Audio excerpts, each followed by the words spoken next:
line. Check the radio, pit crew is far from slow. The lights no longer yellow. Ready, steady, go. Crank it up. Oh, it's racing. Crank it up. Oh, it's racing. Crank it up. Oh, it's racing. Crank it up. Oh, it's racing.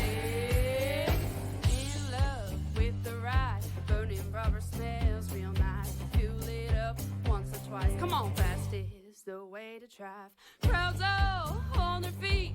Not one bothered by the heat. Imagine them in the driver's seat. Checkered flag would be sweet. Crank it up. Oh, it's racing. Crank it up. Oh, it's racing. Crank it up.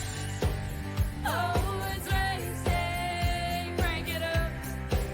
Oh, it's racing. Everybody get ready. On your feet. Here we go. 3, 2, 1. Crank it up.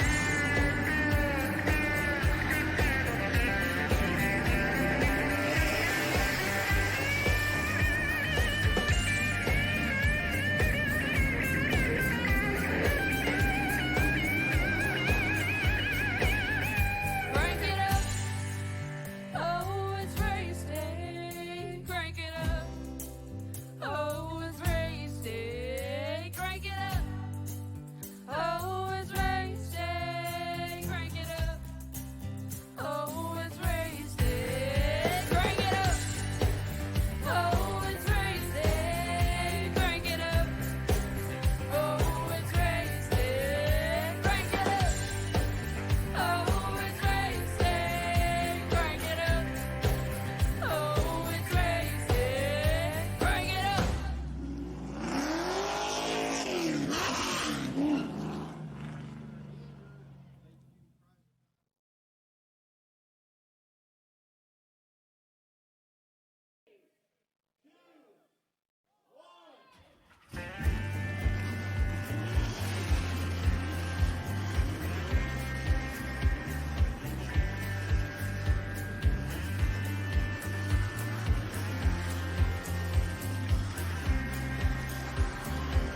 Hey, welcome back, ladies and gentlemen, here to PTM Racing TV live here in Fort Worth, Texas.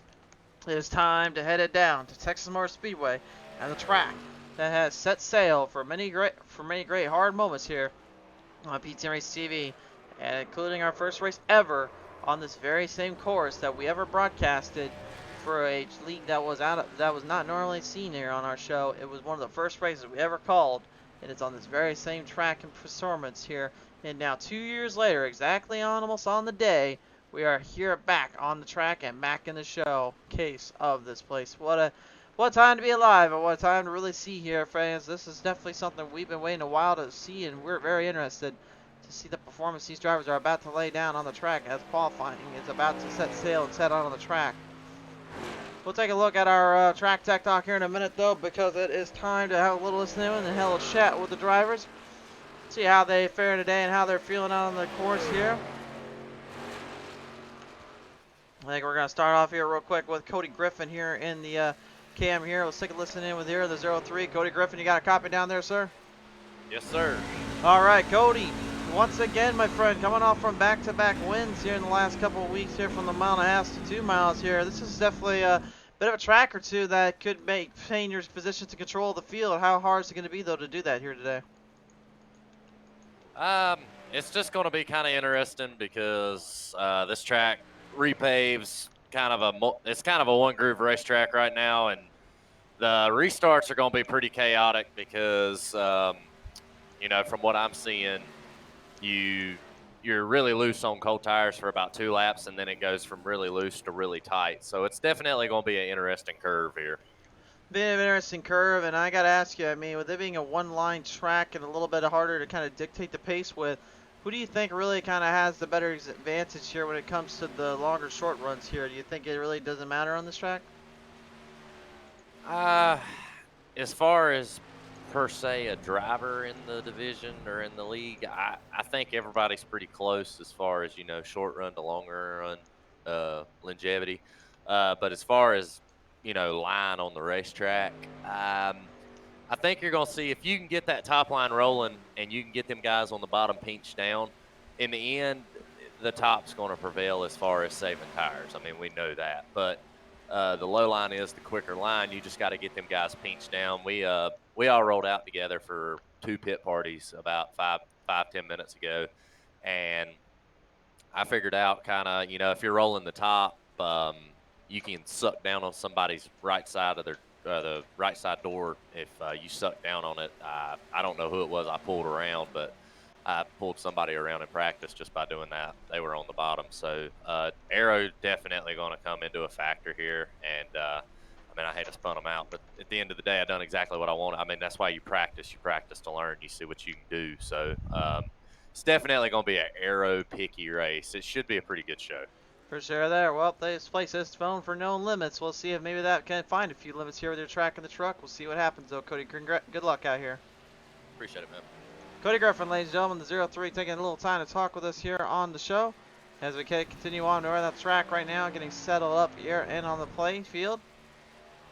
Take a listen to one of our other guys right now here in the number Tim Williams camp here. Right now, he is currently getting settled up on the track. Tim, how are you doing tonight, sir?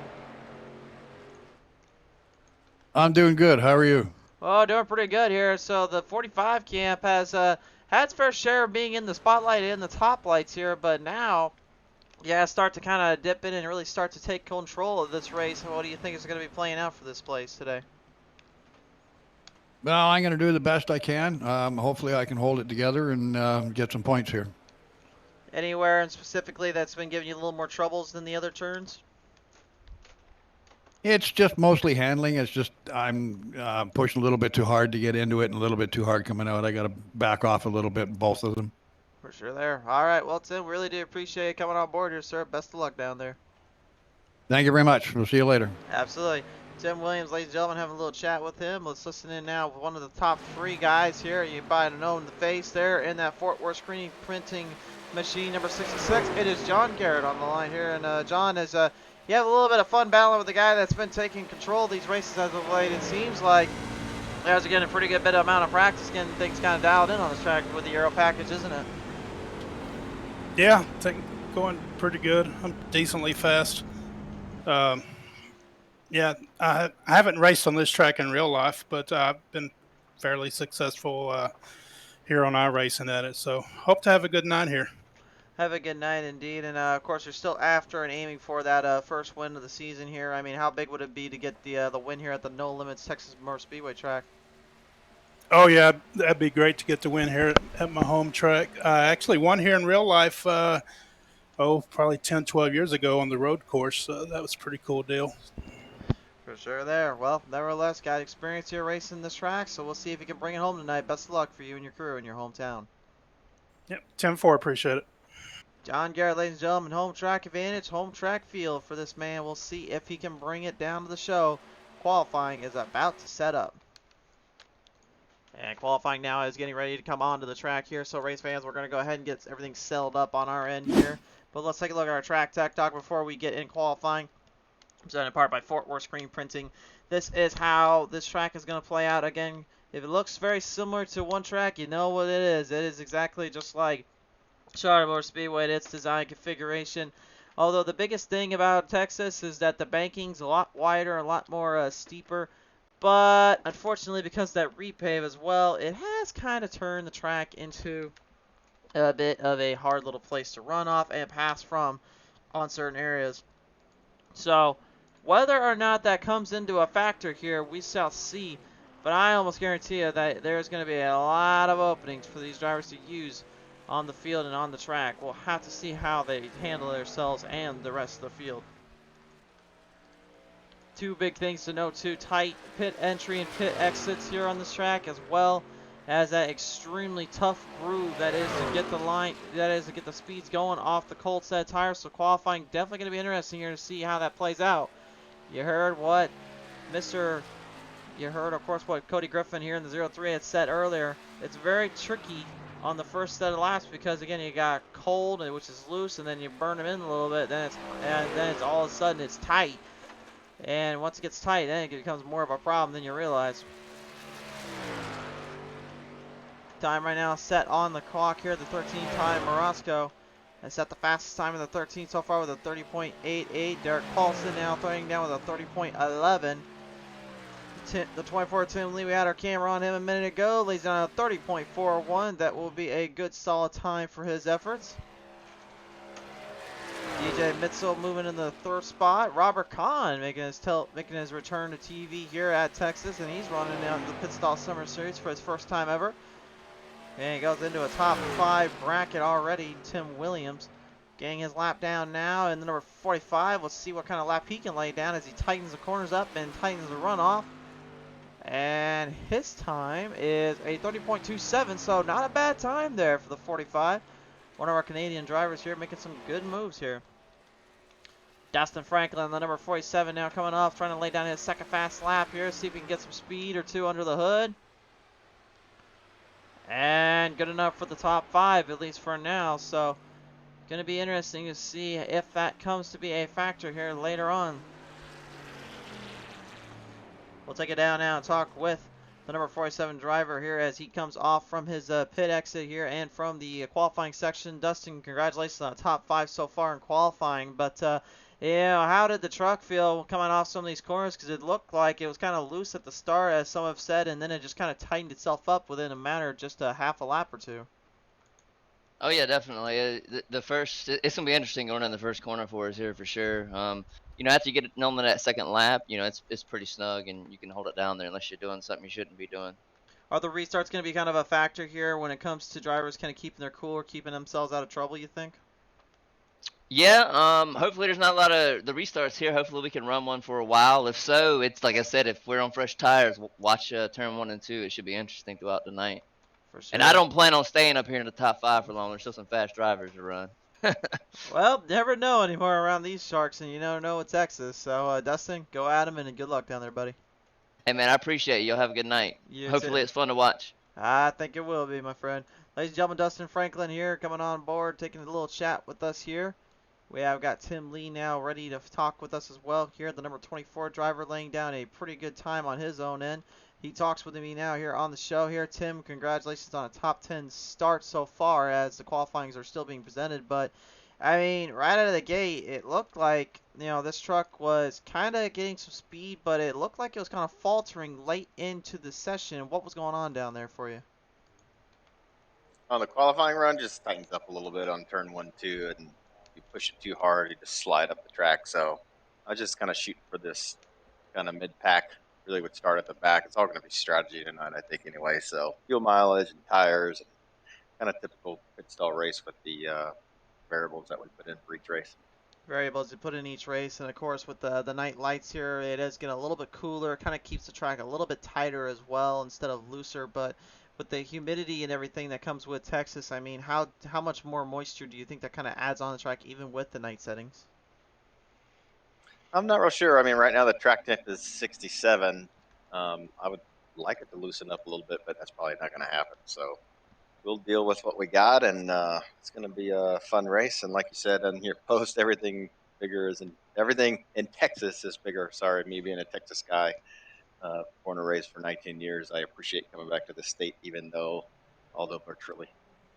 Well, I mean, it may be virtually, but hey, I mean, Texas is Texas, man. Can't go wrong with it. So have a good time out here, Tim. We'll catch you later on in the show, sir. Thanks, Chris. Tim Lee, ladies and gentlemen, having a little chat with us here on the call here as the field is currently strategized up here. We'll take a listen in now with your number 1 seed so far qualifying in the top bracket. Robert Kahn joins me. Kahn, if you have the copy down there, my friend, setting the fastest time and literally taking these boys and girls for a ride, huh? Alrighty, I'm back. There he is. Hey, man. Well, did you just now realize we got you in the booth? Nope. Well, I was about to say, all right, so let's just go ahead and get this back on control here. You got the fastest time here. You set it during qualifying. Man, we're one of the only few drivers to actually get into the 29 seconds here. I mean, is this truck just kind of looser off the start here and just kind of tightening up where you needed to, or what was going on down there in qualifying? It was a little bit loose on entry, but it was a little bit loose. But I think I left a little bit on the table, so hopefully we have a good race. It's not about lap time here; it's about how you can save tires. So Well, I mean, clear. I mean, also too. I mean, with the fuel run and that tire run, I mean, do you think some of these guys may go a little bit more aggressive on that, or you think some of them will try to lighten off and maybe just kind of take it easy for the starts? You think? I think if you're smart about it, you want to go easy on the beginning and give up a couple positions, and let the guys who want to go hard early go. But it's key just saving your stuff on, especially on the races of this length. For sure there. All right. Well, Texas is definitely one of those tracks that can test you to your limits. And as it says on the track, it's a no limit style. So let's see if you can break its limits here on the show. Best of luck down there, Con. Thanks, man. Appreciate it. The Rattlesnake here is confident in his abilities. It's styled up for his momentum. But there's one that knows how to jam the throttle in like the best of them. The lone lady of our track, Chantel Bottle in the 5 has joined us now. Chantel getting kind of in that mid-pack range for the track today, but it seems like you run your best in that mid-pack. Was that kind of what you were setting your sights on today?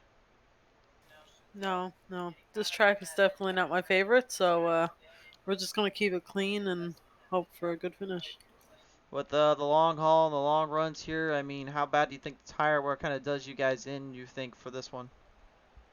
I think it's going to be a little rough there if they're not taking their time too easy on the tires, so I'm just going to run and save my tires. We only got 2 sets, so 2 sets of tires for a 100 lap set. This is going to be one interesting little battle for you guys, but nevertheless, best of luck to your strategies and to the rest of the field. yeah, for sure. Chantel Bottle, ladies and gentlemen, on the call and on the list here, ready to duke it out here. We're just a few minutes away from the end of this one here. Let's take a listen now down to one of our other guys here. He joins me here in that, well, hold on a minute. We can bring him in. There he goes.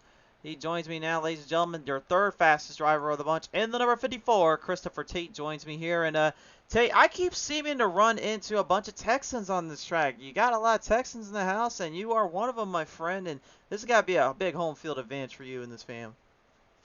Yeah, I've been coming here since I want to say 2004, so 4 years old. Been about, I guess, 18 years now. I think. I'm not very good at math, but I always enjoy driving here. I always enjoy being here in real life. It'll always be home to me, and it's, I don't know, it's just kind of something feels good about it. So you've been here since really the old school layout, and then of course the repave of this track. And I have to ask you, I mean, we have both on iRacing here. Which one of the two you think is the tougher of the two to win with? I would have to say this one. Turns 1 or 2 are really tricky. Draft is huge here, so you gotta. They're both pretty tough, but they're both tough in their own way. I would say, but I would definitely have to say this one's more tough just by the way, like the difference in both the corners, and then have to manage the draft and manage the runs, block when you can, not be too aggressive to where you get in the wall and just stuff like that. But I don't know. I like the changes that this track has made, but at the same time, it has its disadvantages. But so far, I think this one's probably the tougher one. Well, I mean, there's a code I think you Texans live by. It's you're always Texas tough. So maybe you can out tough its skill and toughen the track out a little bit. But nevertheless, Tate, best of luck to you and your crew in your home field. Appreciate it. Christopher Tate, ladies and gentlemen, a home field driver on his home track. Ready to get back in at it and ready to fire it up. Ladies and gentlemen, it is time for the Pit Stall Summer Series to do battle here at Texas Motor Speedway. The time has come here at Fort Worth. If you guys are ready, we're ready for you. It's time for your gridding order. And start them on the pole. Presented by the Fort Worth Screen Printing. It is Robert the Rattlesnake Kahn in the 21. It is outside. It's Derek Paulson piloting the 17. Row number 2, it is Christopher Tate piloting with the 54 is outside. Ty Moresco in the 13. Row number 3, Dustin Franklin will be in the 47 is outside. DJ Mitzel, the 61. Row number 4, Tim Williams, 45 is outside. That is John Garrett in the 66. Row 5, Jeff Glenn will pilot in the number 15 is outside. Is Tim Lee in the 24. Row number 6 is Chantel, the throttle bottle in the 5 to her outside. The 98, Michael Taylor.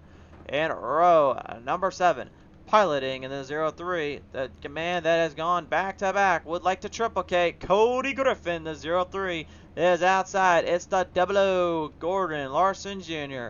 Runner 8, Douglas R. Johnson. He pilots the big 388. It is outside. It is the number 84, Len McNeese. And row 9, it is Michael E. Campbell in the 292. It is outside the 72, Jeffrey Todd Tufts. And finally, your shotgun of the field, Eric Brown in the number 6. Rounding out your field here today, and we are now ready for the action ahead. The field is squared up and ready to do battle now. It is time to bring our drivers to the track.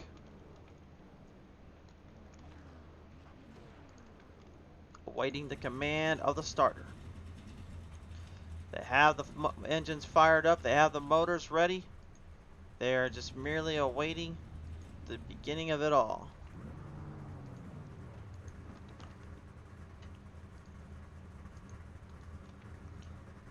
And this is the time, race fans. They have now begun their gridding order. Here we go. We've got them going on the track, and we've got them ready to rip.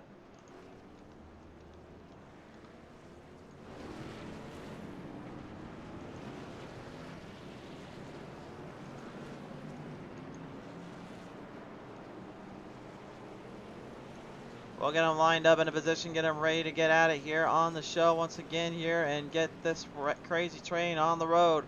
100 laps to the distance here at Texas Motor Speedway, the Pit Stop Summer Series, presented in part by Fort Worth Screen Printing. Be sure to get your custom design tees and designs up here from our friends at Fort Worth Screen Printing by going to fortworthscreenprinting.com. And also, while you're at it, support the Twitch channel, John T. Garrett, and in his quest to show you guys some of the best and hard racing around.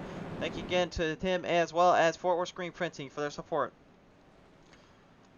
Off pace lap here. We've got our field now set to go. Fans of Fort Worth, Texas, you know you're on your feet and ready to go for this one. Well, the challenge persists and ensue here on the track. We are soon about to find out. Off the distance into turn number 3, down into turn number 4. We will hotshot the boys and girls here coming off the edge into the track slate. Field is ready to go racing to the Fort Worth Screen Printing start zone. We fire them off. Green is out. Here we go.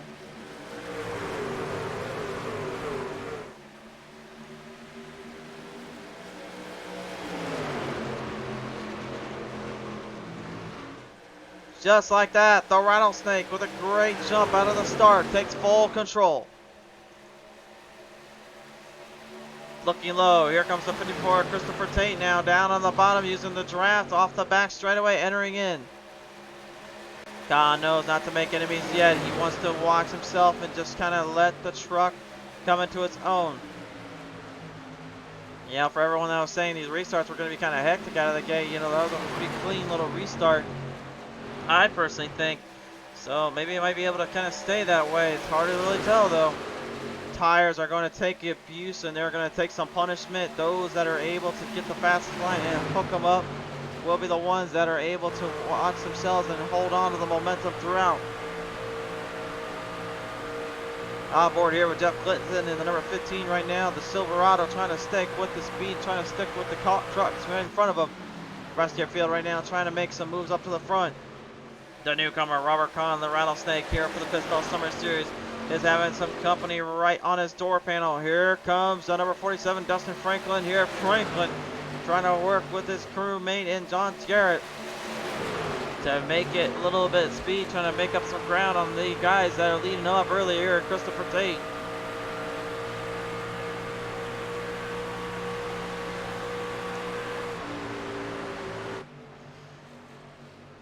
See though that the bottom lane is really starting to be a big factor. Of course, we talk about the new updated version of Texas Motor Speedway and how it lays out with this reconfiguration / resurfacing. The bottom lane on 1 and 2 is where most speed is going to be, but in 3 and 4 you can actually go full throttle, so drafting off one another is definitely a crucial part of it.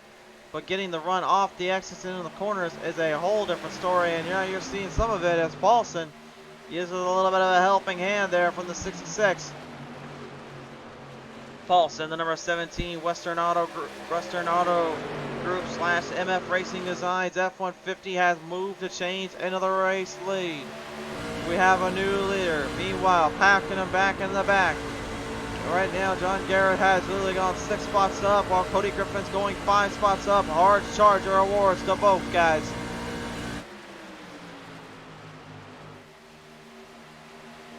And Garrett, in my opinion, here is probably going to be the toughest of the drivers when it comes to persistency and control of this track. He has won here before, as he mentioned, here on the road course.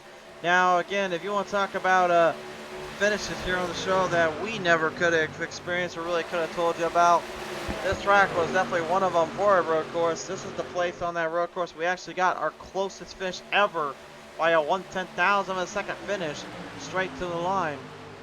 It was back with the Fast and Fun Riley Challenge Series there with the Daytona prototypes at the road course track. And that show itself was just absolutely a clinic to watch, but we hadn't got anything close to that kind of memorable moment in Texas until that day. But of course, we have said before, and we'll say it again, this is the place where our journey in PTM Racing TV began. It's where our journey of all racing and all of motorsports had collided with one another. We had first broadcasted the Outlaw E-NASCAR series here on this very same show. And those Cup drivers had pretty much kind of pinpointed us right around to saying we had something special, and we sure did indeed, I felt. Because now, after 2 years, we're still kicking, we're still fighting, and we are making a lot of changes here or there when we can, and we're still working on some new things as we go along for this wild ride. And without you guys out there, we couldn't have done it. So we thank and appreciate every single one of you for your support and commitment to the show. Gordon Larson Jr. right now in the Exalted Double O, trying to save his tires by going up high side. Meanwhile, dealing with that 5% Del bottle, the Lightning Rasp machine. And you can see what they're talking about earlier on that bottom lane being the faster of the two. But Larson Jr. actually is able to kind of manipulate a little bit of speed. Get a nice little drive off there, but the downside though is you can just see how much more rotation the bottom lane gets if you build your speed back up and really build the momentum in. Christopher Tate falling further and further back here as John Garrett kind of took the early lead away from him here.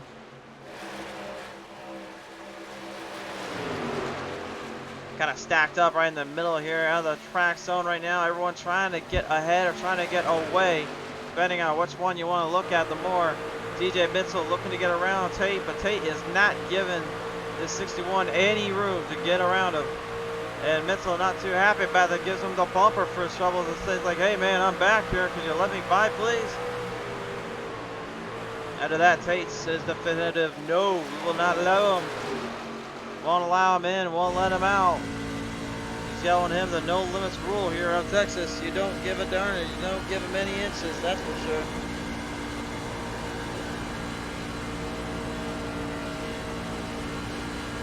Two-time champion right now, two-time race winner, excuse me, of this league so far, 0-3 of Cody Griffin.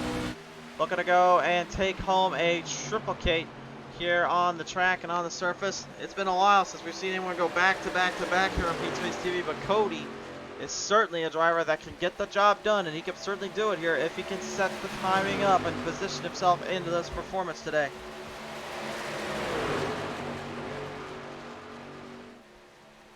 And of course, we talk about how difficult it is to actually, you know, work around the speeds, the power, the consistency that comes with, you know, running these kind of races, these kind of moments. But for Texas, really, honestly, these trucks are probably about as good as you can get when it comes to having pure speed and pure power. They are 550 horsepower machines. They're able to cut through the air, kind of cut through the aerodynamic wind properties. So what that means is actually means they can get a little bit more power, kind of cut through on the dirty air, but unfortunately that also results in other guys and other drivers kind of having to toe the white line, trying to toe the line between control and consistency throughout. And those that don't want to fight it out really with the other packs of the fields kind of laid low back here. Michael Taylor, Douglas R. Johnson, Michael E. Campbell, and Jeffrey Todd Tufts with Len McNeese here somewhere around there. There he is. Kind of hanging back in the field, don't want anything to do with one another. They're just trying to let everyone else have their way and do their own game plan here. And you can just see how far away they are from the main packs there and the main drivers. Team Lane 24 blinked out completely there. That was not us, for the record. That was in case you wouldn't even have seen any of our other trucks on the track. So Here we got a little battle here, though, coming up here. Ty Morosco and Cody Griffin going to have a little tangle. We're going to do a little square dancing. I think that's how they say it down here in Texas. It's going off here into the distance. The 13th, Ty Morosco getting passed up by Griffin, and Griffin making a great corner off edge there, back on that number 13 machine. Morosco knows he cannot let things like that get to him. He's got to stay focused on himself and only him. And really watching his tempo, watching his timing here. He's doing a great job of that and then some. But he knows what he's seeing right now, which is hard charging and hard speed here being spewed up, and very much putting some side skirts and some bumpers here to one another. Dustin Franklin, man, getting kind of clipped on around there from the 0-3 of Cody Griffin. Griffin not letting him breathe. Robert Kahn, after starting as your number 1 qualifier here, backed off, now backing into the corners again, looking to fight it out. Here comes Tim Williams. And the big old Silverados are now moving up with Williams leading a charge up. He is back into the top 10 in 6th slot right now. He's qualified 7th, currently in 6th. Not too shabby there. And meanwhile, right now, as we look on to the front straightaway, here comes a little dive bomb entering into turn number 1 and 2 to try to slow down the momentum of Mitchell Clifton. Right on the inside, looking to put the MAV TV15 into the brigade.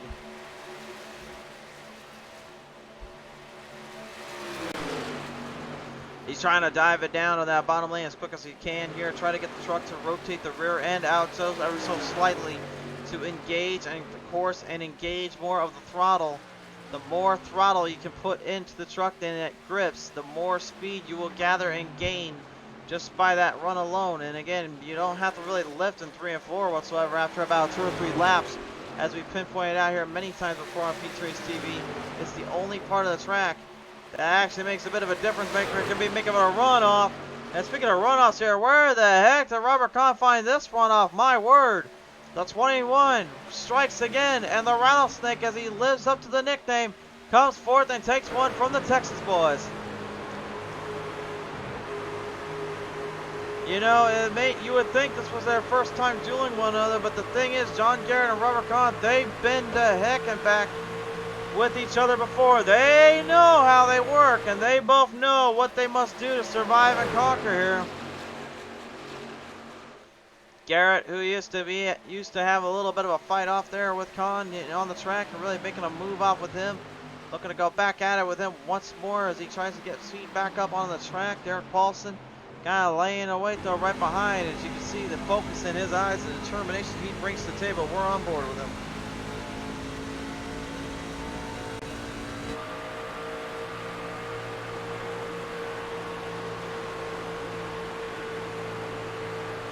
And yellow flag is out here. We have problems down there. Michael E. Campbell in the 292 comes to a dead stop, and the caution will fly out for the first time today. Looks like a little bit of some gremlins down there for Michael E. Campbell here. Unfortunately, kind of settle him off back into the distance. Taking a look at it here, coming off turn number 1 and 2. And this is the first time we've seen anyone tighten up this badly here, but the 388 there, that was Douglas R. Johnson who got the 292 there, and unfortunately he took a good, nice little hit there. Got him pretty much square in the left rear corner panel. Here's one more look at it from the onboard camera. So you can see right here, Johnson, he saw the Chevrolet 292 get loose there. But then this is right here, you can see he's turning in, he's trying to get the turn off, and once he drove up, he knew he was in trouble and he was coming down or he was going up one way or another. It was not going to be pretty. And Michael, I gotta believe, is not too happy about that. But again, there's not a whole lot you can really do in that scenario. Tough break though, nevertheless.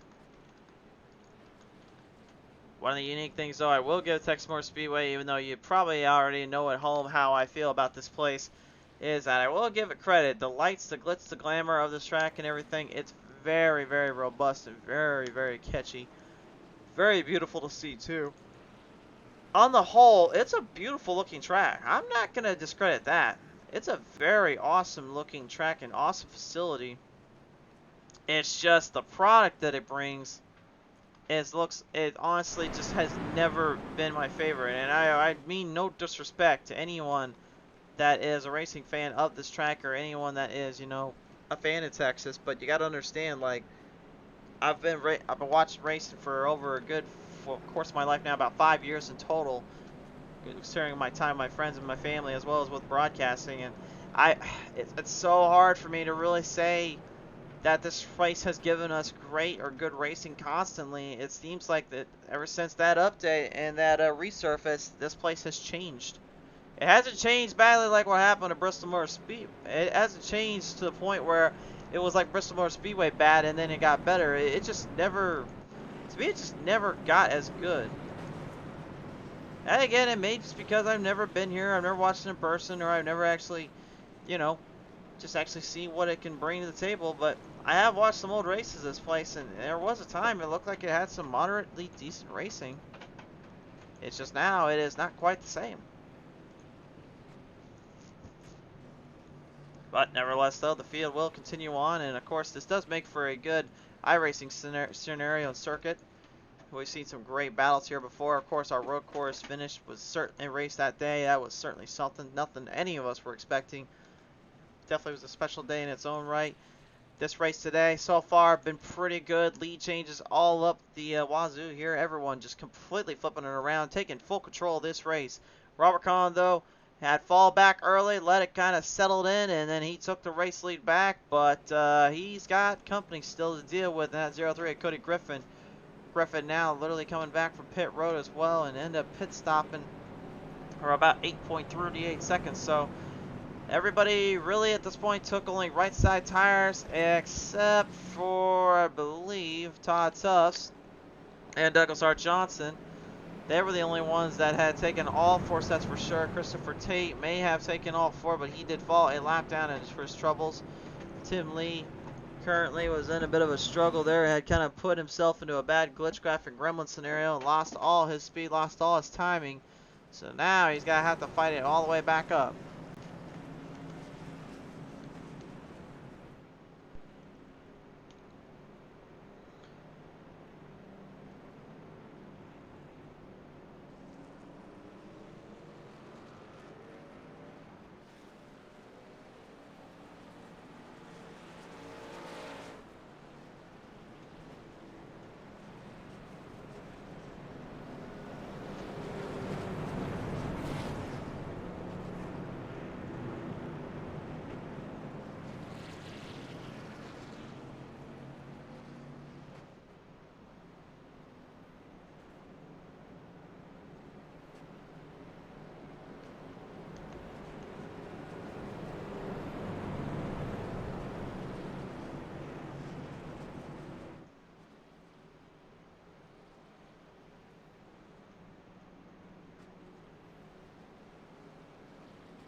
So here we go now, lining them back up in position. We have 25 of 100 laps completed so far. And boy, howdy, my friends, has it been a start. Robert Kahn in the 21 looking to try and get back at it with Cody Griffin here. John Garrett's going to have to make a little bit of an adjustment. He knows his long run was definitely not there on that last lap. He had a lot of laps he was losing and speed he was giving off, which gave Kahn and Griffin plenty of time to strike it hard there.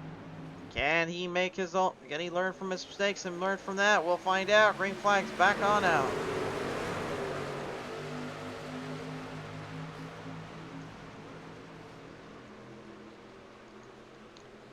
Here we go now, lining him down off the track, and here Kahn is right on the bottom lane trying to defend Griffin off with the draft. John Garrett right now looking in, looking on, looking for an opening.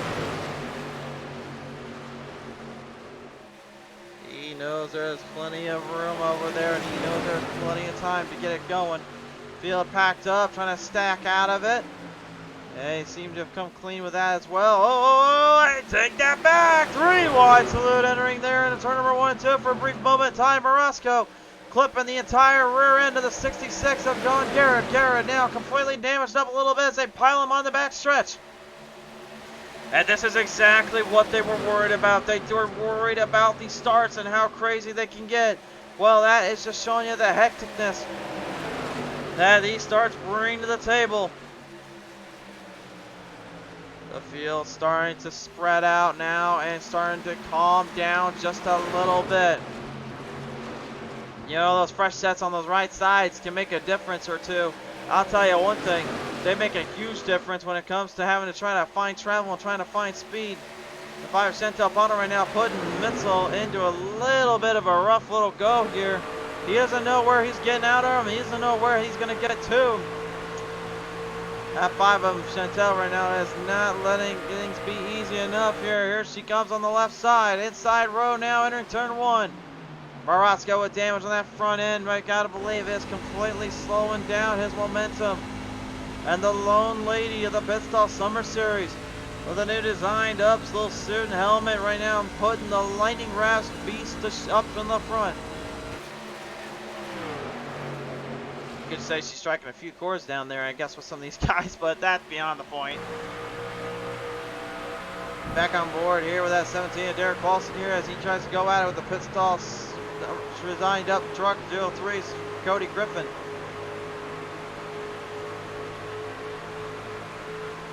And again, you heard him say earlier on too, this was the biggest thing they were really have to watch out for. That's why you see a lot of single file trucks here, but notice when they said aerodynamics of the truck, they're trying to make sure that they do not lose the aero package that comes with it.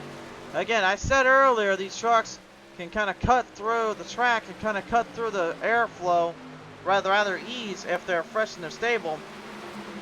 But Morosco, that little damage there has literally slowed him down so much because he lost all that speed, lost all that power, and now he's having to try to cut through the air with a really bad set of tires and a bad set of a truck.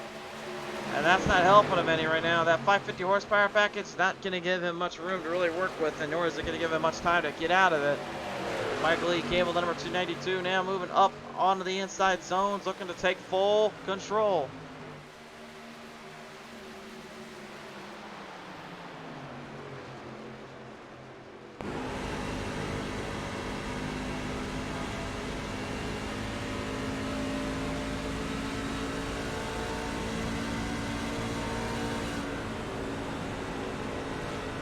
Western Autos number 84, Led McNeef now doing some work here with the 388 and Douglas R. Johnson. Remember Johnson and Campbell connecting the connection there off turn 1 and 2 earlier on. It seems as though after getting a fresher set of tires, Johnson's been able to kind of hang in that regular 388. Okay. Yep, troubles for him so far. Robert Kahn, huge lead right now, currently still up ahead of the boys. Here's the rest of the guys kind of laying away, trying to use the drafts and their bumpers to get to him. Again, though, the longer we go, the longer this race kind of tunes and plays out. Kahn is going to have to consider what will happen to him next, because remember we saw John Garrett earlier. Once those tires give in and give out, it don't matter how far of a lead you got. You're literally in the mercy and the territory of what the other drivers will do to you. Saw a little crossover action there entering turn 2 there. That was the number 61 DJ Mitzel and the 47 Dustin Franklin. They had a little bit of a crossover party over here, and they didn't invite us apparently. They were not ready to give us any love. Jeff Clinton now coming up the corners here and dealing with that Map TV Plus 15 with the 61 of Mitzel looking to try to get ahead of him.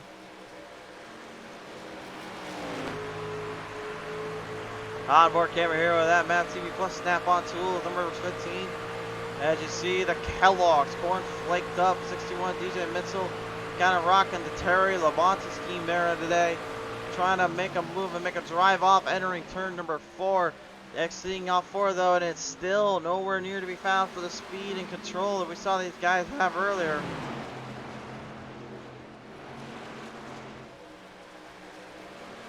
A little bit wild to me, honestly, because I thought we saw what they were doing there at the beginning of this race here versus now how they are kind of towards the mid-pack of the race. And it seemed like that start may have kind of jumbled and bunched up their strategies a little bit. They did jumble up a few of the drivers here, but I mean, that was definitely one of the biggest parts to kind of get fired up with as well.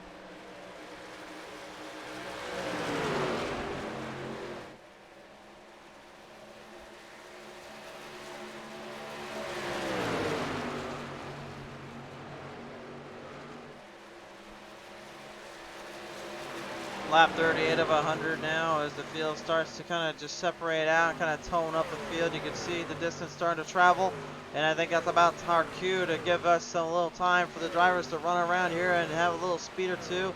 Let's let the drivers do the talking. It's time to crank it up here on PTM Racing TV.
And yes, indeed, my friends here, the cranking it up all around, putting the speeds up amongst their fullest potential here. These 550 horsepower package beasts just laying all that, all those controls and momentum to the engine core, and the transmissions just roaring them to life, letting them sing and purr the way we like it. Now take a look at our best lap times right now here and see who is right now the ultimate of charging up on the corners and speeds. Fastest lap right now was set by the number 03 Cody Griffin. He laid out a 30.17. That's the fastest lap so far, out-duking out by about 400ths of a second to John Garrett in the 66, who right now actually is about two spots back ahead of him, with some damage on the rear end corner panel, which I believe right now has kind of slowed down his speed, kind of slowed down the momentum he's carried through today. And he's trying not to let that phase him, but again, it is so difficult to kind of let off and kind of let loose on the track when you know your truck is hurt and the truck is back and kind of taking a bit of a hit around here or two. Rolling up on halfway to go here right now.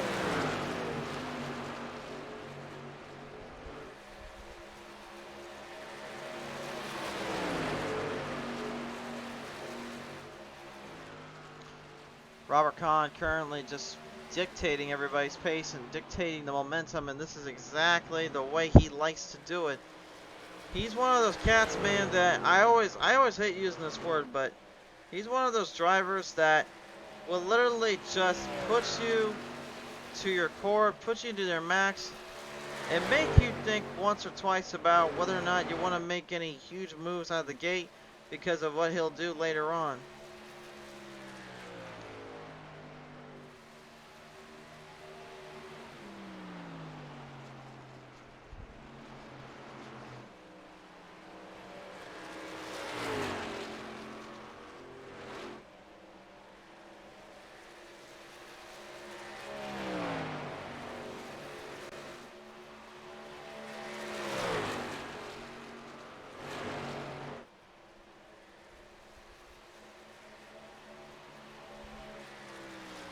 Watching the time right now, and you can see just how far he is continuing to gain grip and gain speed. Remember, that is orange is literally the black as the speed that he is gaining off these guys.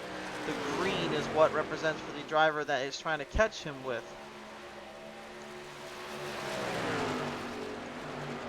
And that's been kind of the strategy that's been playing out on these drivers all day long, making things so difficult for them.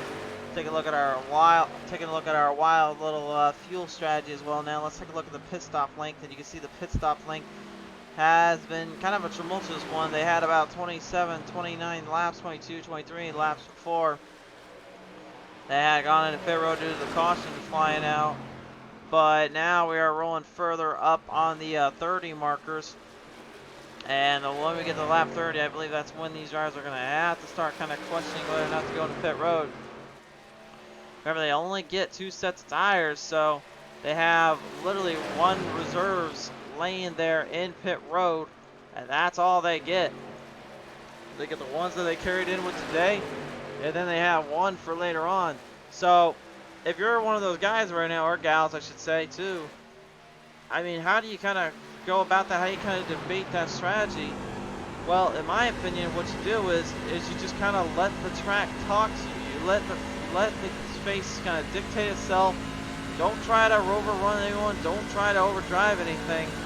And if you can get a break here and and then you can catch them at the right time, this ends up being more your race. We've seen drivers here that maybe to some have been a little bit more luckier than others when it comes to that long haul or comes to that long get, and then takes full control of this race. We've seen it happen plenty of times. It's been done plenty of times. I feel as though that it is just a matter of time before it kind of rears its head once more.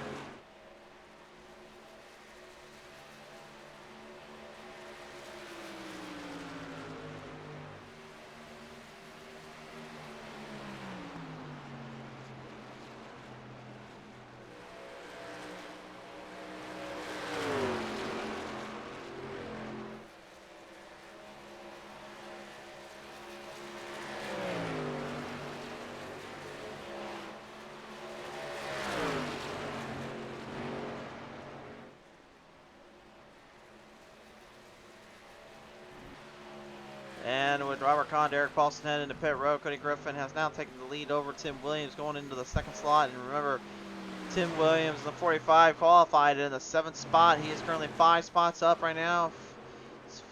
TJ Mitchell qualifying 6th. He's in 3rd right at the moment as well. So he's kind of keeping a good pace and good control. Has a little bit of a crisscross applesauce a little bit happens here on Mitchell in the 61. That is a 292 there we saw get into that wreck that caused the first caution to come on out earlier, and Michael E. Campbell. The guy literally right behind him there was Gordon, was of course the was in the camp of Len McNeese here. Trying to stay out of trouble and trying to stay away from problems here, and he does so successfully, taking the race lead away now. Michael Taylor, who is a 98 Jack Link's beef jerky Menards machine. He's got a bit of an interesting strategy as well. He's gonna try a long ride the laps out. Bit of an interesting strategy. We'll take a look at his pit stop strategy here. And McNeese, whoa, look at here. McNeese has a bit of a weird little strategy there. You see that little blue kind of mixed in. No, that's not a typo on our end. McNeese actually went in and got a little extra fuel before we had returned to the green. And McNeese right now had the race lead for a little bit longer up there with Michael Taylor. So Maybe that strategy might actually be a bit of a benefactor. We shall see. We're down to about 45 laps left to go. Hold on down there. Yellow is out. Yellow is out with Derek Paulson. And the 17 cam wrecked in. DJ Mitchell still collecting a few drivers' names and taking fame. Cody Griffin here in the 03 wrecked out as well. What on earth happened down there?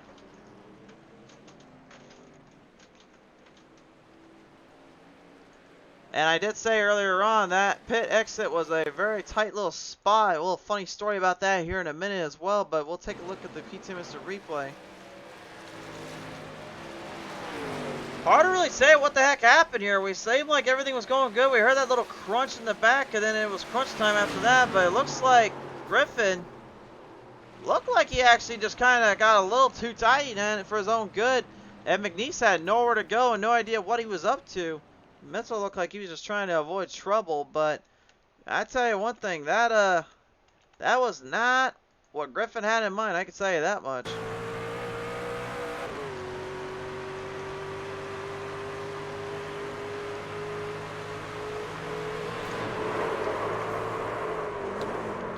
He wasn't even expecting McNeese. McNeese just kind of came out of nowhere, wasn't even paying attention, and literally everything got flipped upside down on his end. Not literally, but in his but mentally, I bet yeah, it probably did to him.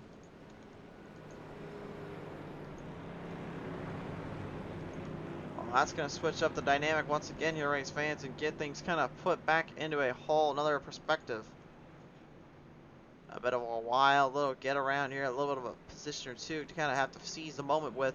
That should make things a little bit more interesting here on the track, but we'll have to see. Gordon Larson in the double O, looks like he is going to stay on out, so it's time to take a listen in here with him here. Gordon, do you have a copy down there, sir? Yeah, I got you.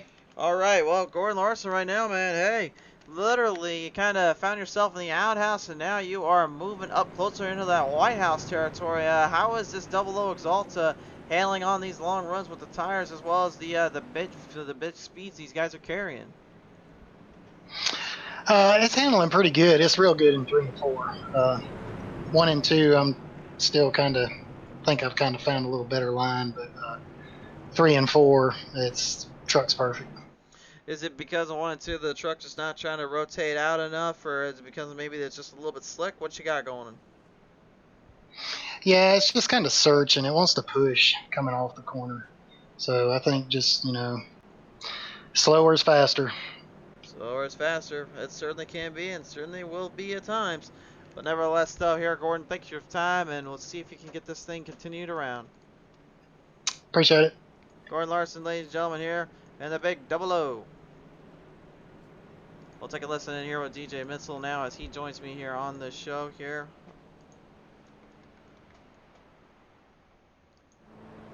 Hey, what's that? I was going to wait till you got out of pit road, Mitchell. We didn't realize you were in pit road already. Oh, yeah. All right, there we go. Now you got him out. So, sorry about that, Mitchell. We usually try to wait for you guys to be out of pit road so you don't bother you with the pit crew trying to get settled away down there.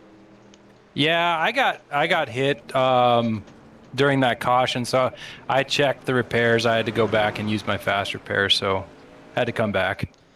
Now, how bad did the track kind of do you in there when it came to that first little hit? Because it looked like right as you were getting wrecked, you got wrecked in a little bit and kind of got tapped on the bottom and the top side after that wreck initial start with the number 03 and the 17.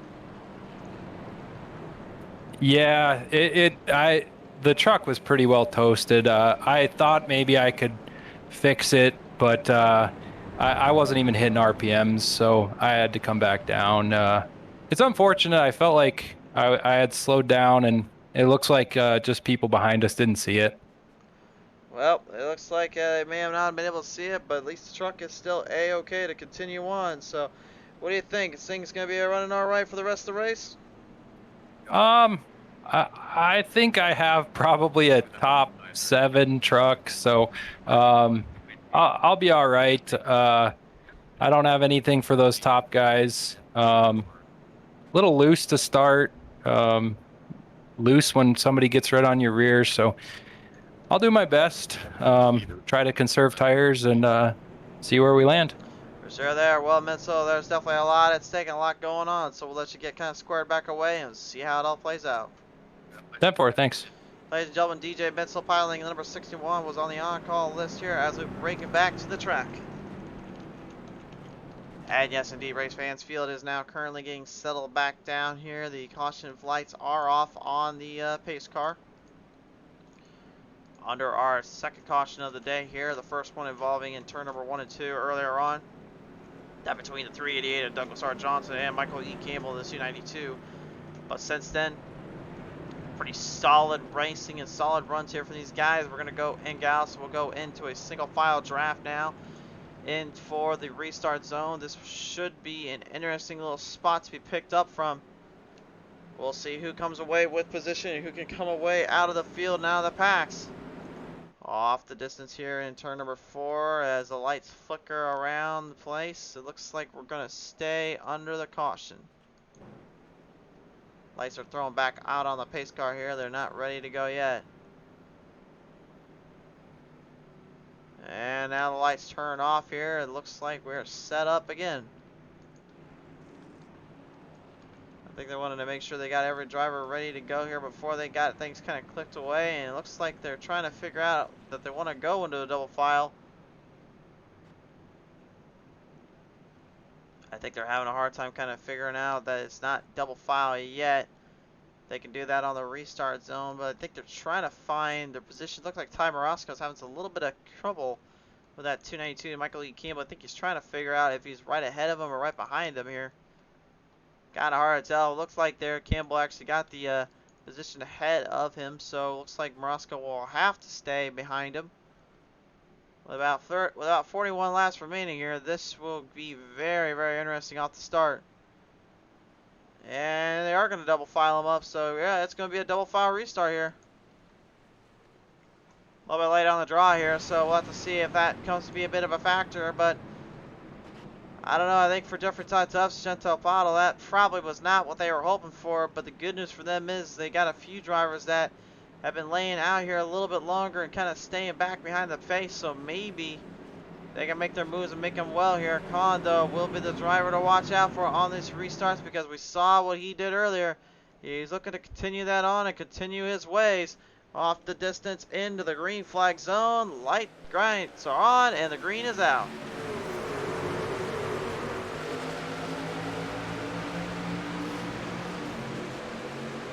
Watch out, this could get interesting. 3 wide slew. Jeffrey Todd mixed in the middle. Bottle moving into the third spot, now down below. Todd is literally getting trapped in a rat trap there. He is trying to escape from it. Got caught between a cat and a mouse, and literally he was the trap that the cat was trying to set on the mouse. But he is able to at least escape somewhat relatively cleanly, avoiding trouble and avoiding problems. Michael Taylor right now in the 98 trying to make a move off here on that 5. Chantal Paddle, the butt kicker lightning rasp machine trying to hold line as Tim Williams goes hard on the outside. 3 wide, slow down the middle to the back straightaway. They want to go, they're going 3 wide like that because they're trying to get to that bottom lane so they can stay in with the fastest spot and the fastest line. That's where all the momentum is. That's where all the power is as the caution flies out again. There is huge troubles down there. Unfortunately, Tim Lee and DJ Mitchell have both wrecked out here on the front straightaway here out of turn number 4's exit. My word. Major damage looks like it's on the 24 there, who had suffered some mechanical problems and a glitch graphic gremlin or 2 earlier on. Now he's going to have to find even more comfort and solidarity as he's got even more issues now.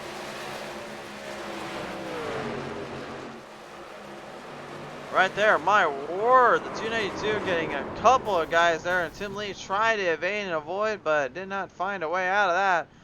That was a huge, huge hit there, to say the least. We'll take one more look at it from our chopper cam. Time to take a look and see how that all came to fruition. Here is the picture-by-picture shot here, and actually, yeah, it was Mitchell who kind of started it, got Len McNeese there in the 84. Then it was the 292 there of Michael Campbell. Giving the drivers a little bit of what's due, I guess you could say, and that ended up costing them big time here. That was a hard little hit. One more look at it, though, from our onboard camera.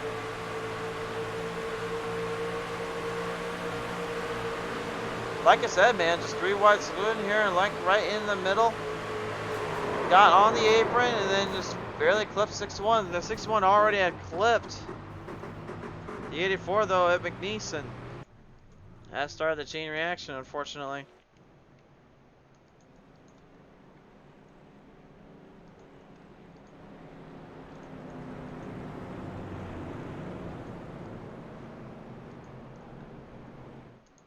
Little technical difficulties here. Stand by, folks. Okay, still having those technical glitch graphic gremlins there. My bad. I think it's the best we're gonna get out of it.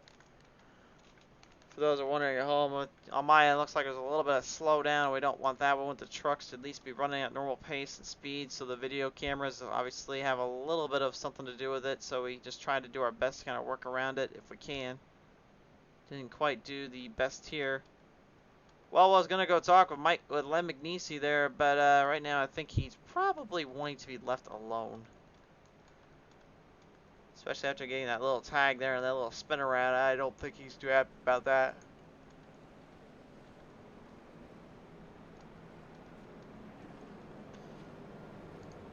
Well, again, race fans, today's race here and tonight has been presented in part by our friends at Fort Worth Screen Printing. As you see in that lower right corner of your screen there, Fort Worth Screen Printing, one of the biggest priorities and sponsors here of the Pit Stall Summer Series. And without their help and without their support, the series really couldn't have gone as far as it has. So be sure to help support them by visiting up John Garrett's Twitch channel there, as he continues to show right now on his actual stream page with the car and with the trucks.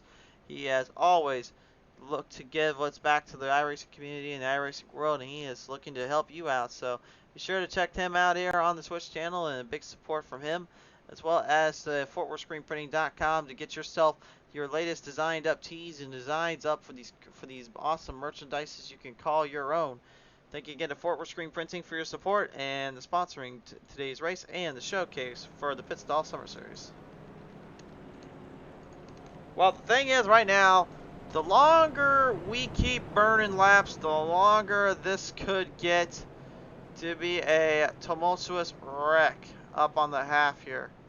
That's the last thing you want to worry about. That is the last thing you want to even think about, for one major reason. If this track gets the opportunity, gets the chance to push your limits and push yourself into a very tough little ordeal, you can bet your bottom dollar that these things are not going to be held back anymore.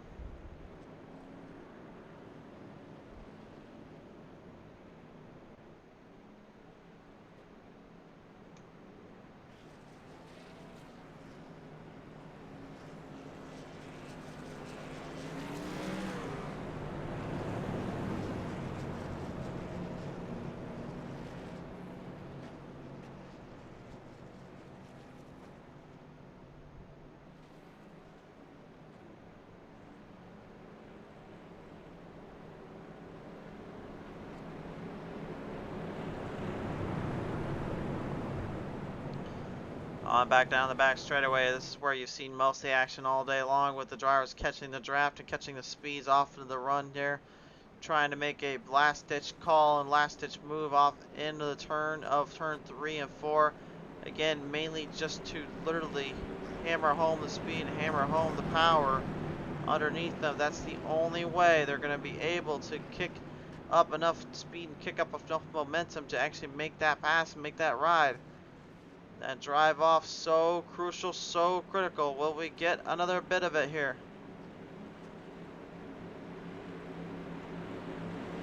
As they come off the exit of turn number 4 here, race fans, they're going to bring the Fort Worth fans back to life, back to the track. Texas, we're back out of here once again. Green flag up in the air. Let's ride them off into the sunset. Here we go. Piled up, stacked up. Now drivers getting extremely aggressive up on the bottom and the top shelves. Ty Morosco seeing a huge opening on the 5. Passes it down into the middle there and swings the 13 right around. Oh, what a huge hit there, unfortunately, on the rest of the field. Cody Griffin yet again getting involved in that one. I'm not sure where that came from or where the contact was made at. But the 5 gets slammed in a bit and gets taken for a bit of a ride. The 45, Tim Williams, getting bumped a little bit by Dustin Franklin. As Franklin looks to get to that 21 of Robert Kahn. Kahn, you got company on your back bumper, my friend, and these guys do not play nice. Oh, almost flipping that left rear corner panel. The 21 knew he was in a bit of a scruffy. That was a bit of a scrap heat there, looking for some opportunity to strike it big and take it full control. The Exalta double O now looking to swing away to the paint and swing away to the drive shaft, drive line, and off the track. Every driver for themselves here. Franklin, the 47, looking to corner off yet again here. It is now looking to be a battle for supremacy in the second and third spots. Neither driver giving it an inch, with Eric Paulson literally just kind of coming back after his little scenario there earlier. Tim Williams now slams right into the middle, and we've got a huge wreck on the front straightaway. Gordon Larson Jr. takes a huge hit there and unfortunately goes for a wild ride, literally taking some of the grass infield with him. The whole side of that truck lifted straight off the ground and almost up on his roof, was able to at least stay away from flipping over, but my word, race fans, he took a huge hit there off of turn 4. Ty Morosco just a slight bit loose there, but it really was this right here that got him. Oh, man. Tim Williams just did not get out of that mess in any way, shape, or form. Here's one more look at it. You can see he's battling Franklin quickly. Kind of clips him. Kind of had a little bit of a glitchcraft gremlin kind of attack him on the code. Oh, whoa, whoa, whoa! Well, I'm not sure what the heck happened to DJ Mitchell, but I'm pretty sure he just got sent back into the shadow realm. He actually went upside down. Oh, my word. Let's take a look at this here. Let's see if we can get a look from our pit lane cam here. Watch this. I've never been able to see this on camera before with this camera, so let's take a look at it. Holy smokes.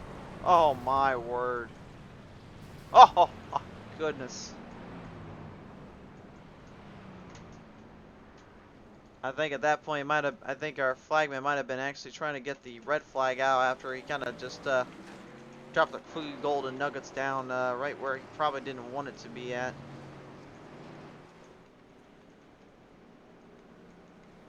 Huge hit here, and thankfully every driver was okay, thankfully, but my word, folks, that was a huge hit.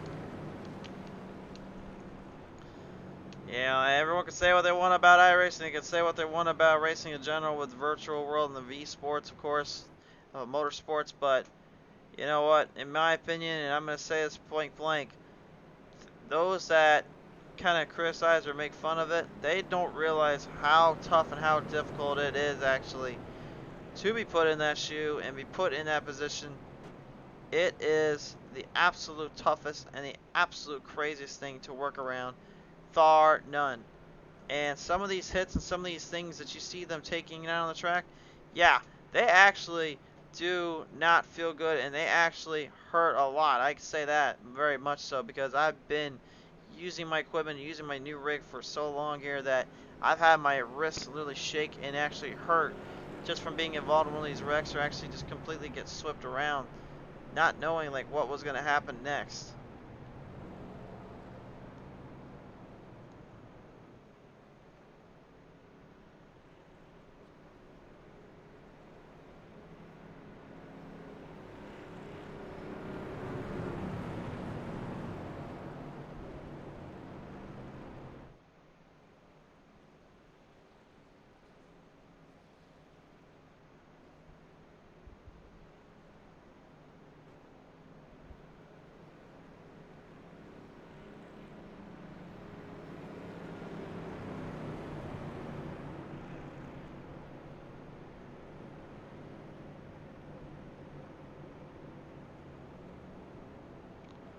So, right now, Dustin Franklin is your new leader. Michael Taylor currently now in the second spot here with Con following in third, fourth Derek Paulson and Christopher Tay in the 54 rounding out the top 5. So some heavy hitters there from the Texas side of things. Even John Garrett kind of limped in there and mixed in. Todd Tufts, Chantel Pottle, both drivers from the Canadian region there. One from the Rock and one from the farther Midland area, if you will.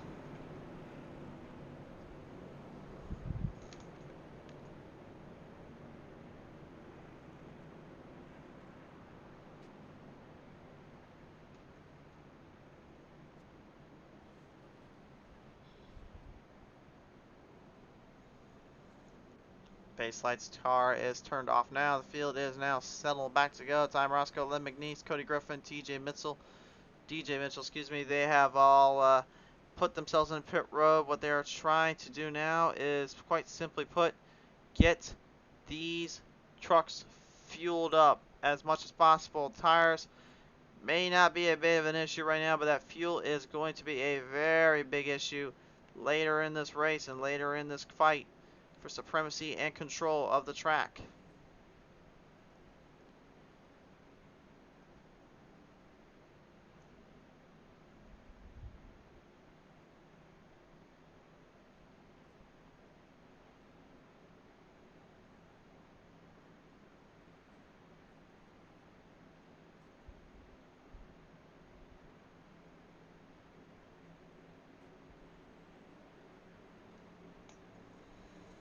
Off the distance in turn number 4 this time on by. We line them back up in a position. Now set to go for the action at hand once more. Green flag up in the air. Dustin Franklin will lead our charge and back into positions. 28 laps left to go. Franklin trying to avert trouble early. Gets a good jump. Kondo right behind. Now looking for speed. 3 wide, loading up off turn 2. And Con now, down to the bottom. Here comes the dive bomb. The number 21 trying to put this big bad boat, they're putting the Freightliner butt kicker machine onto the bottom. Securing the line from Franklin. Franklin not able to hold him back, but Christopher Tate has also got a great bit of draft now firing in. Turn 1 and 2 is the only place you're going to find any of these guys make any proper turns to make a pass for it, but it's the back straightaway where you'll see them literally set them up for a dive bomb corner, which can either make or break your race. And that's exactly what we're getting here. John Garrett, the 66th, looking now to make a little bit of a comeback here. The comeback story for the number 66 Fort Worth screen printing machine. Got right ahead of Derek Paulson here, the only Ford in our camp right now. The Tundras are being pretty much put to shame here. Blount was the only other Tundra here. Kondo, the one who leaves the Tundras ahead of the field. But Tate now to the inside. Con knows he lost his line, lost the grip. Tate securing the trap now, taking full control. Con's going to try to cross him over. Doesn't have the speed. The momentum shifting to Tate. We have a new leader.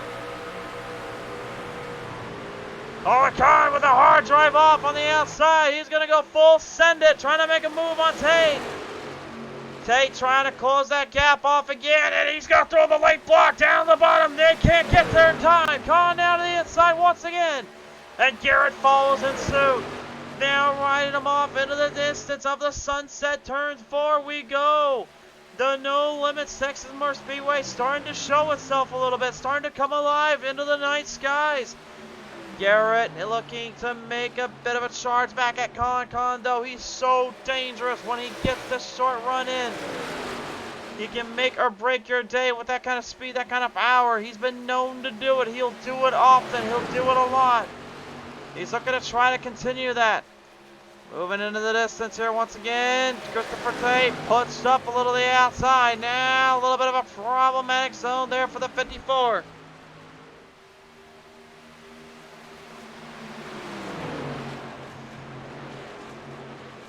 Coming in close, coming in quickly there. Everybody making some moves, making some rides into the distance. And you can even see in the back of the pack here, some of the drivers that were in that top half earlier, falling back in their top 10 slots. Gordon Larson Jr., Chantel Pottle, all kind of manipulating themselves in there. Cody Griffin who was staying pretty patient here, is now starting to grip the track up a little bit. Dustin Franklin knows he's coming for him.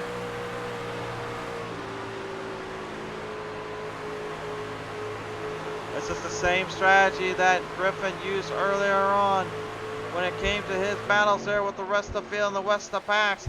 He's looking to exercise the demons again and pull off the triple. Gento Paddle, by the way, making a pass on the double O into turn 1 and turn 2. The Exalta Chevrolet Silverado. Gordon Larson Jr. losing speed as Len McNeese now puts the Western Auto Group now into his territory. And Tim Williams also coming forward. Look at this. Now makes a big drive off on the Jack Link's Beef Jerky 98. Nice swing there and a hit for Tim Williams. That's a great drive off.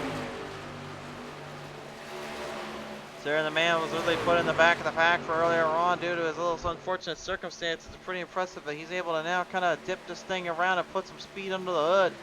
Michael Taylor trying to get back up there with him and hang in. Meanwhile, for your race lead, Khan swinging it hard at the 66, trying to hold him back. Garrett a little bit tight off exit of turn 2, opens the door up. Tate looking to try to get back into Khan's rhythm here, looking to try to come at him and fight him for it. Paulson trying to do something on the bottom, trying to do a little damage. Can't quite get to Garrett. And Garrett now drafting with Tate. 3 trucks are better than 1, and Khan knows this. He's trying to watch out for that draft of speed. That burst of run, that burst of control could mean the end of it. He's watching on from a distance, watching on from the field. Michael Taylor now. Here comes a dive bomb. Got a great charge off turn 2. Now drives in quickly. Yeah, forces Tim Williams up a little bit. Tim trying to avoid trouble. He's already used an instant repair up. One more wreck like that, his night is over with. There he knows it. Look at this though, on the outside. Christopher Tate. Thunder 54 trying to get a drive off on Khan. Maybe trying to set him up for the dive bomb. Can't get to his inside panel yet. Khan very, very patient. Using a whole lot of techniques he's learned from the best of the best here before. He's wanting to outclass him again. This is a pure unalterated drive here for Khan.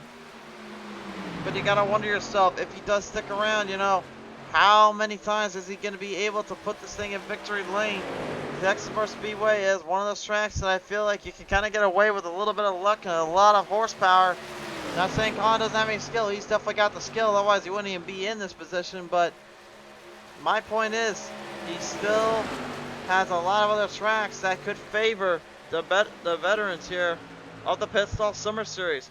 That's kind of what I'm getting at. Is that going to be a case for him? Is that going to be something down the line they have to watch out for?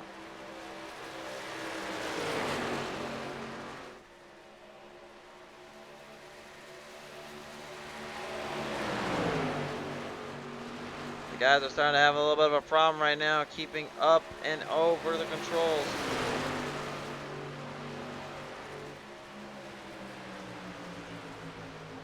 With 15 laps left, Tate is right now just being very conservative in my opinion.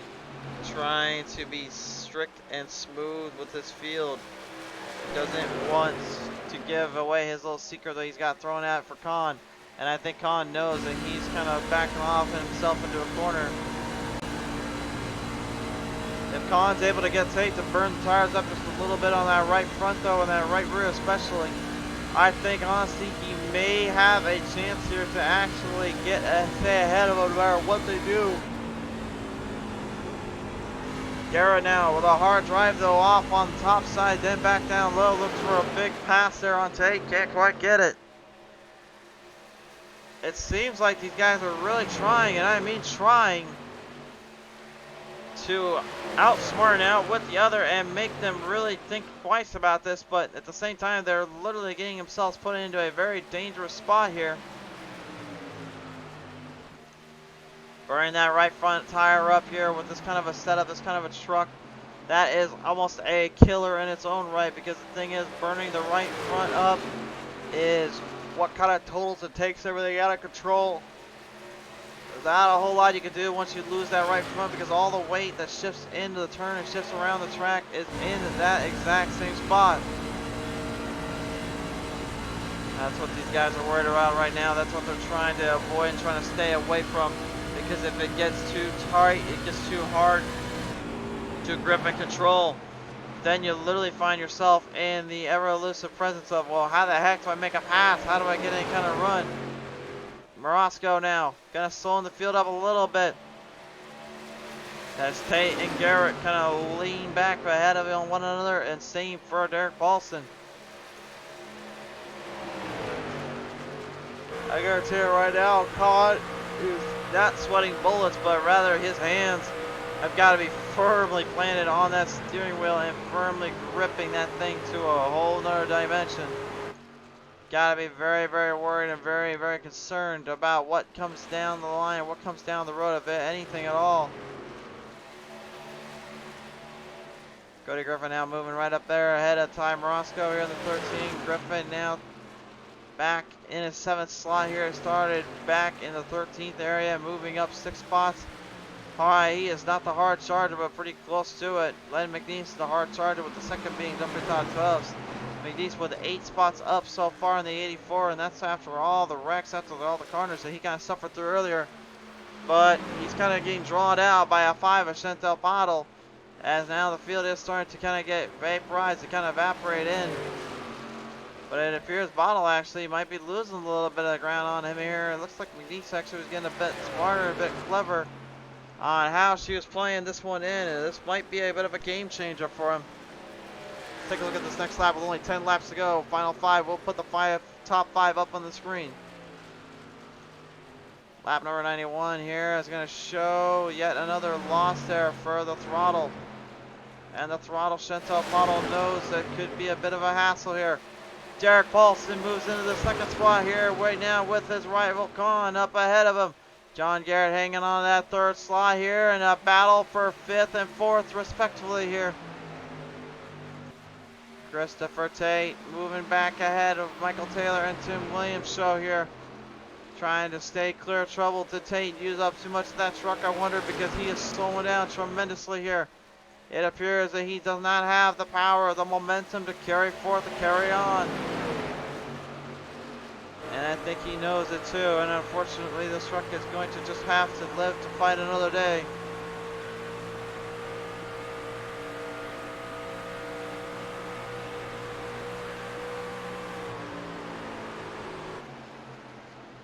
Tim Williams closing closer and closer up to Don Garrett and Derek Paulson, looking for an opening, looking for a shot in the arm with 7 to go.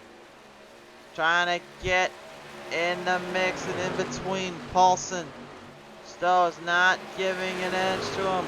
Wants the MF Racing Designs to take control of the Rattlesnake's power and position.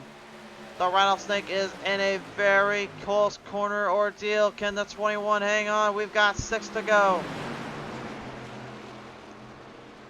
Con is being pushed to his limits and being tested to his maximum, and I think that's exactly what he wants to see. That's exactly what he wants. He loves the feeling of that adrenaline in there.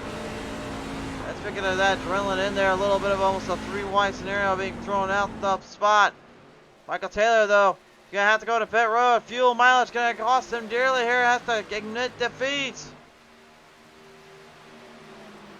Has to admit defeat, which means now it is time to bring out our top 5 here. Here's the top 5 right now. Colin, Paulson, Williams, Garrett, Tate. That could change though at any given moment here. We know there are still a few drivers that have not gone into pit road and also are starting to use up those tires and that fuel as much as humanly possible here.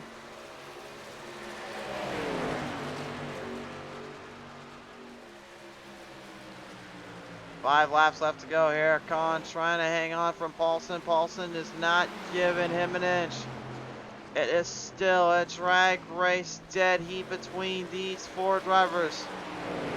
The 4 horsemen of Texas Motor Speedway right now, trying to be the 4 pillars of this field in this race today.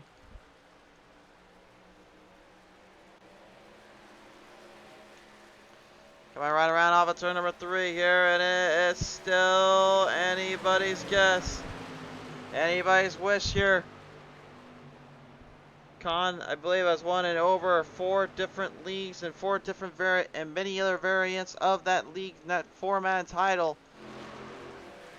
He's a season champion by a mile or two. He's won back-to-back in championship seasons. He's won literally multiple race runs and multiple winner's circle checks.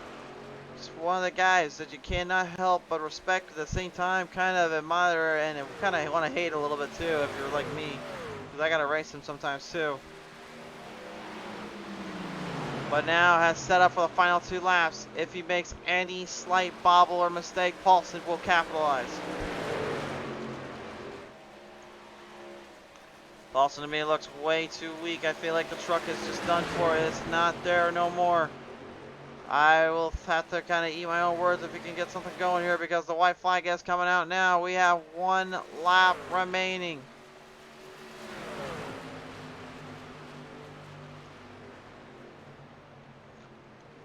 Con trying to hold Paulson off one more time by here, exiting into turn number 2. We'll bring him down the back straightaway.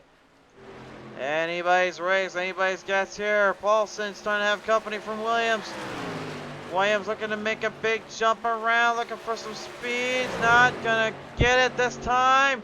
Let's see if he can get off corner number 4, but off of corner 4, the rattlesnake is gonna stick another one in. He sails on a win here in the Pit Stall Summer Series, and a big victory for the man that has now risen upon the Pit Stall Summer Series and brought home another win for him and his crew. What a race here at Texas.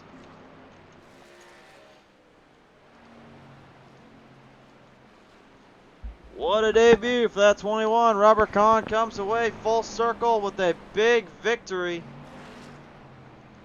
And I got a feeling he's probably jumping a little bit for joy in that 21 camp. Lord knows I'd probably be doing the same thing if I was him right now. I'd probably drive that thing to the literally till that gas literally goes out here in Texas. That win right there is going to be very, very meaningful, as much as he needed it too. That was a long, stretched out fight. He knew it. He knew he had to go for broke. He had to go for it all. And just never, ever quit here on the show, to say the least. Well, we'll take a look at our positions and our finishers here in a minute. I thought we maybe give Colin just a little second. Try to do his classic burnout here. He's going to be kind of quiet about it this time. That's not usually Colin. Well, he's quiet about it this time, so I'll have to listen in here in a minute. But here it is, your race results now on the show. Robert Kahn, the winner here at Texas Motor Speedway here in Fort Worth, Texas. Derek Paulson goes second, third to Tim Williams, fourth to John Garrett, fifth to Christopher Tate. Top 5 filled to the brim with Texans. Cody Griffin going 6th, 7th to Len McNeese, 8th to Chantel Pottle. Good comeback for her after the huge little hit and wreck in the earlier, as well as Gordon Larson Jr. after his major crash there on the front straightaway. Put up a fight. And Jeffrey Todd Tubbs, first top 10 of the season. Not bad there for the number 72 driver. We'll see if he can keep that up and keep going with that late into the runs, late into the season here, as your rest of your finishers show up on your screen. This was certainly a knockout, drag-out fight to the end and to the beginning of it all. But nevertheless, we have crowned the finishers, and now it's time to take a listen in to our finishing result drivers. In third here, we will listen to the 45, Tim Williams. And Tim, congratulations on that third place finish, man. You literally had to drive off in a lot of positions being targeted and taken care of, but you managed to hold tight and hang through it to the end. I mean, how does that one feel for you?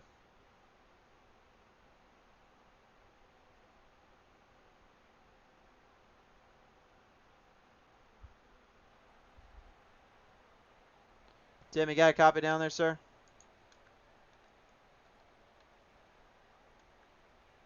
It appears we do not have a copy here with Mr. Tim Williams, so we'll give him another try here a little later on. We're going to go ahead and bring in our second place finisher here now. Derek Paulson in the 17, going to come away second out of the bunch.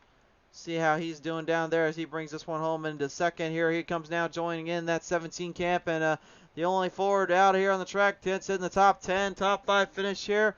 Derek Paulson coming away here second, my friend. What a performance in a controlled state here for you and this crew. What a win here. Yeah, Robert was the class of field tonight. He was able to get 1 and 2 so much better than I was, and which is weird because I usually run 1 and 2 fairly decent, but haven't really ran the trucks much, so it runs a little bit different. And yeah, I was just happy to get second. Not sure what happened between the 03 and myself earlier in the race. There was net code or what. That was kind of weird, but all in all, it was probably a little more cautions than what we're used to. But that was a good race. I'll take second place. Definitely got to take second place and kind of go along with the ride here. Paulson, I know this one was getting a bit late in the run here for you and the crew. I mean, how tight was it starting to become here when it came to getting speed? Because it looked like you were trying to drive this thing into the ground, and there just was nothing left under the hood. Yeah, these trucks are so momentum based. I'd really like to back the corners up even more, but it seemed like most of the guys were driving it in so darn deep, and I never really would have driven it in that deep, but kind of got forced into doing that. And yeah, that I was trying that last lap to see what I could do off of 1 and 2, and of course I overdrove it in there and almost lost second place. But yeah, all in all, it was a pretty good race. Good race indeed. So, Derek, coming away second. Who do you want to thank her for that, sir? Got to thank you up in the booth. Got to thank the pit stall. Got to thank Tim and the admins for putting it on. I got to thank for the guys who showed up tonight. Always great to get the guys to come out and race with us on Thursdays. Got to thank Ty. He kind of had a bad luck tonight, but I got to thank him. My teammate, I got to thank MFRD and Michael Falk Racing Designs for my paint. And I think that's about covers it.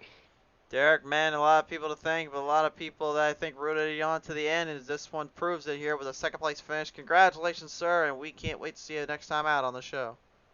Yep, thank you.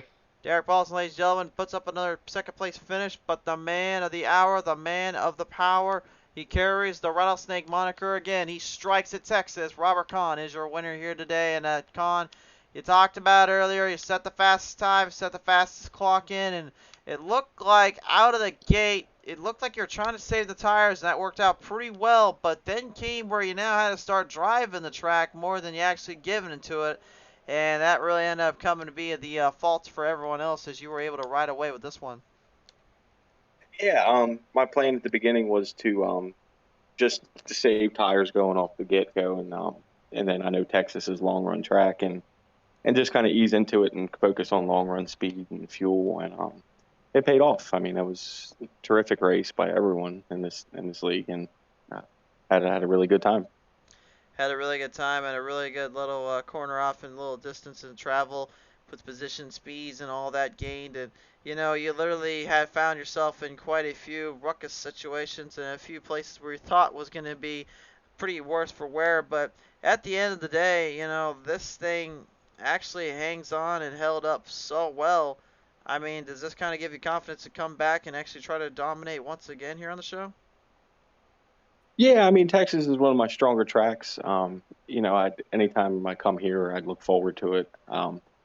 But yeah, there's a lot of conservation. I mean, I ran out of fuel coming out of turn 4. And that's why I didn't do any kind of burnout. So I was really lucky that I didn't get caught there at the end. So I came up a little bit short on fuel. So just lucky I had a little bit of a padding.